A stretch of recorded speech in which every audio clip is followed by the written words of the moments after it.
आजच्या या स्पर्धेच्या युगामध्ये ज्याला यशस्वी व्हायचं असेल तर त्याने एकतर नेता होणे आवश्यक आहे किंवा यशस्वी व्यवस्थापक नाहीतर उद्योजक होणं अत्यंत आवश्यक आहे. म्हणून आजची तरुण पिढी सक्षम व्हावी यासाठी तरुणांना प्रेरणा मिळणं खूप महत्त्वाचे आहे.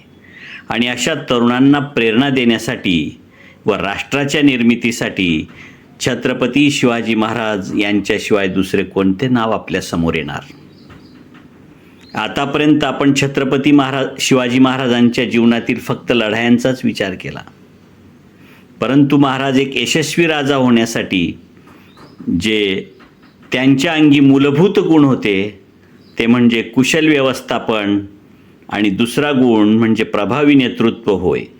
दुर्दैवाने आपण महाराजांच्या व्यवस्थापन शास्त्राकडे पुरेसं लक्षच दिले नाही, परंतु आज संपूर्ण जगाने छत्रपती शिवाजी महाराजांपासून प्रेरणा घेतलेली आहे.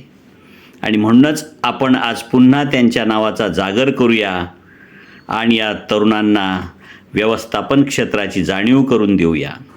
म्हणजेच आपल्या तरुण पिढीला यशस्वी होण्यासाठी प्रेरणा मिळू शकेल.